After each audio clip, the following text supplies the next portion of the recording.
Ovo je kihavica i garantujem da je želite u svojoj bašti. Ime je dobila jer se njen korijen nekad mljeo u prah i koristio umjesto burmuta za čišćenje sinusa kroz kihanje. Danas je floristi obožavaju. Za razliku od drugog cvijeća, kada je osušite za zimske aranžmane, ona zadržava savršenu bijelu boju i ne osipa se. U bašti radi kao rudari. Njen duboki korijen izvlači minerale iz dubine tla i hrani biljke oko sebe.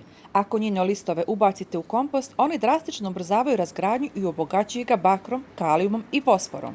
Ovi bijeli cvjetići su magnet za bubamare i parazitske osice. One su prirodni neprijatelji lisnih uši i tripsa. Sadite ih pored povrća i dovešćete plaćene ubice koji besplatno čuvaju vaš rod. Nevjerovatno je otporna na sušu. Ako je posadite jednom, imat ćete je godinama. Ona je zapravo bliska rođaka naše hajdučke trave, ali se mnogo lakše širi. Cvjeta od juna do jeseni i hrani pčele. Zapratite sada Dašak prirode za još skriveni tajni.